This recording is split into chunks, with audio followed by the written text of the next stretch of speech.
आसान क्वेश्चन है। तो दोस्तों अब डिस्कस करते हैं कि टेलीग्राम ग्रुप में पूछा जा रहा था कि डीसी जो सीरीज जनरेटर होता है, डीसी सीरीज जनरेटर ये कांस्टेंट करंट सोर्स की तरह कैसे काम करता है, कांस्टेंट करंट सोर्स की तरह ये कैसे काम करता है। तो दोस्तों आप भी इस चैनल में डिस्क्रिप्शन में एक टेलीग्राम ग्रुप दिया है। अगर आपको इलेक्ट्रिकल इंजीनियरिंग से आईटीआई इलेक्ट्रीशियन और किसी भी फील्ड से इलेक्ट्रिकल इंजीनियरिंग में कोई भी डाउट हो तो आप एक बार उस ग्रुप पे पूछ लीजिए। मेरी जितनी समझ है मैं पूरी कोशिश करूँगा आपको बताने की।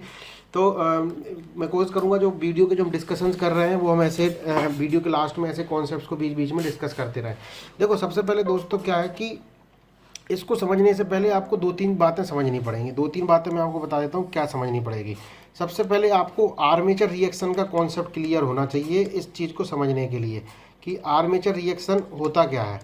देखो आर्मेचर रिएक्शन मैंने एक पिछले डिस्कशन के वीडियो में बनाया था। देखो दोस्तों यही वही बात हो जाती है ना, अगर आप सारे डिस्कशंस के वीडियो अगर सुन रहे हो ना तो आपके जो सारे कॉन्सेप्ट्स हैं वो डेली कवर होते जाएंगे और मुझे क्या 5 बार नहीं बतानी पड़ेंगी। आपके जो मतलब जो पूरे कॉन्सेप्ट हैं वो पूरे कवर हो जाएंगे। आर्मेचर रिएक्शन डीसी मशीन में बहुत इंपॉर्टेंट कॉन्सेप्ट होता है। तो आर्मेचर रिएक्शंस में क्या होता है, जब भी आपका लोड करंट बढ़ता है, जब भी आपका लोड करंट बढ़ता है तो इससे क्या होता है कि जो आपका जो आर्मेचर का जो फील्ड है वो क्या होता है, वो भी बढ़ता है। और इससे क्या होता है, ये रिएक्ट कर जाता है किससे, रिएक्ट कर जाता है आपके मेन फील्ड से। और आर्मेचर रिएक्शन का आपको इम्पैक्ट पता है, दो चीज़ें होती हैं, एक होती है डीमैग्नेटाइजेशन अगर आपको पता होगा, एक होता है क्रॉस मैग्नेटाइजेशन।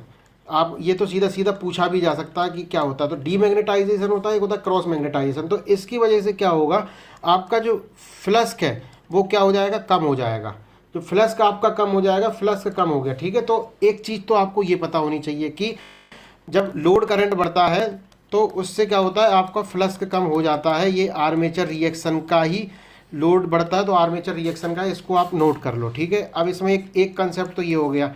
अभी इसमें एक दूसरा कंसेप्ट और यूज होता है। दूसरा कंसेप्ट ये होता है कि डीसी मशीन में फ्लक्स से क्या प्रभाव पड़ता है। तो देखो फ्लक्स का जो प्रभाव पड़ता है, देखो फॉर्मूला आपको पता है, E = P/N/Z/60A। तो अगर हम मोटर की बात करें, मोटर की अगर बात करें और एक केस में अगर हम जनरेटर की बात करें तो मोटर के केस में हमें क्या स्पीड होती है, स्पीड ज़्यादा इंपॉर्टेंट होती है। जनरेटर के केस में हमें क्या, जनरेटर के केस में हमें क्या ज़्यादा इंपॉर्टेंट होता है, आउटपुट वोल्टेज ज़्यादा इंपॉर्टेंट होता है, ठीक है। तो आउटपुट वोल्टेज ज़्यादा इंपॉर्टेंट, तो इसमें क्या बी या ई बोल दो। तो इसमें जो स्पीड होती है वो प्रोपोर्शनल टू 1/फ्लक्स होती है और इसमें क्या होता है, जो स्पीड होती, जो वोल्टेज होता है फ्लक्स होता है। तो अगर दोस्तों अगर फ्लक्स का अगर हम कम करेंगे तो क्या होगी, जो मोटर की जो स्पीड है वो बढ़ जाएगी। देखो पिछले वीडियो में हमने डिस्कशन भी किया था कि फ्लक्स के कम होने से मोटर की स्पीड बढ़ जाएगी। लेकिन इसका दूसरा प्रभाव जनरेटर पे क्या पड़ेगा, जनरेटर पे जो प्रभाव पड़ेगा उसका वोल्टेज कम हो जाएगा। ये बात आपको समझ में आई कि नहीं आई।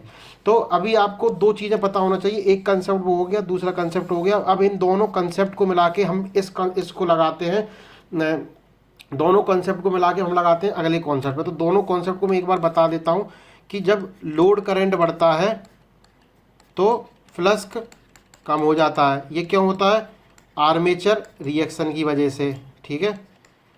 दूसरा कॉन्सेप्ट अभी मैंने क्या बताया कि जब फ्लक्स कम होता है तो जो जनरेटर का जो वोल्टेज है वो भी कम हो जाता है। तो पहले आप एक डीसी सीरीज मोटर की अगर आप कैरेक्टरिस्टिक समझो तो डीसी सीरीज मोटर की कैरेक्टरिस्टिक ये होती है, यहाँ पे होता है IL और IF। डीसी सीरीज मोटर में क्या होता है कि आपकी जो मोटर होती है उसमें जो सीरीज़ की जो वाइंडिंग होती है उसके साथ सीरीज़ में कनेक्ट होती है आपकी IL और ये आपकी IF, दोनों IL और IF दोनों है।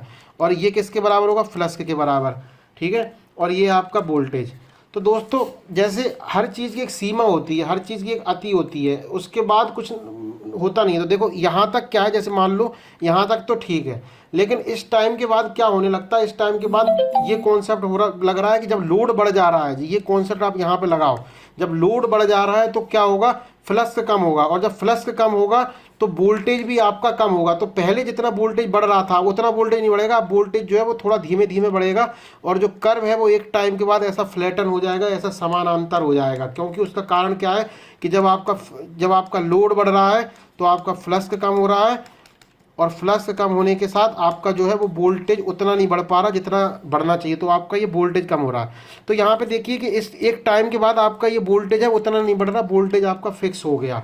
मतलब यहाँ पे क्या हो गया, आपका वोल्टेज कांस्टेंट हो गया। ठीक है, वोल्टेज कांस्टेंट हो गया। अब हमें देखो ओम का नियम तो हमें मालूम है। ओम का नियम क्या होता है, करंट क्या होता है, करंट इक्वल टू होता है V अपॉन R। अगर आपका वोल्टेज कांस्टेंट है तो आपका करंट भी कांस्टेंट हो गया। तो इस तरीके से आर्मेचर रिएक्शन से पर्टिकुलर लीड, तो ये यहाँ पे क्या है, करंट सोर्स जो है, करंट यहाँ पे कांस्टेंट हो गया। तो दोस्तों यही जो कॉन्सेप्ट है इसमें आप समझो कि इसमें होता क्या है। जो डीसी मोटर की जो करैक्टरिस्टिक होती है वो इस तरीके से होती है, पूरी करैक्टरिस्टिक बहुत ही कम किताबों में बनी होती है। ये है आपका IL, ये आपका IF, ये आपका BL।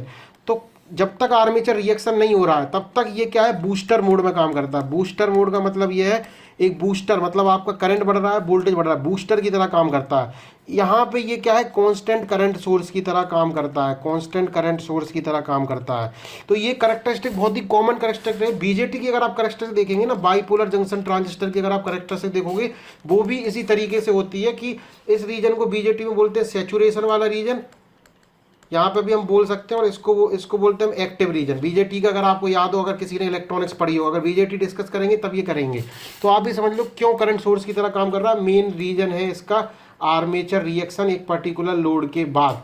तो ये हमने डिस्कस कर लिया है। तो दोस्तों अब लास्ट में हम बात करते हैं, अगर डेली प्रैक्टिस का ये डिस्कशन था, आज की तारीख का डिस्कशन था। इस डेली प्रैक्टिस में अगर आपको ऐसे कॉन्सेप्चुअल चीज़ों को समझना है, आपको एक क्वेश्चन सॉल्व करके आपको अगर 100 क्वेश्चंस की काबिलियत बनानी है, तो डेली कुछ को आप सॉल्व कीजिए। साथ में आप ये डिस्कशन वीडियो भी देखिए। यूट्यूब चैनल को अभी तुरंत सब्सक्राइब कर लीजिए, और साथ में ये जो टेलीग्राम चैनल की जो वीडियो में एक लिंक दी होगी डिस्क्रिप्शन में, इसको आप सब्सक्राइब कर लीजिए।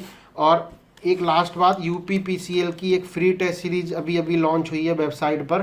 तो उसके लिए आपको क्या करना है, यहाँ पे है ना testseries.meri.iti.com पे जाना है। यहाँ पे आपको एक लाइन और जोड़नी है, टेस्ट सीरीज नाम से। ठीक है, तो इस पे आपको जाना है और आप ज्वाइन करें। तब तक के लिए गुड बाय। अब डिस्कस करेंगे अगले कुछ को डिस्कस करेंगे कल। Good night.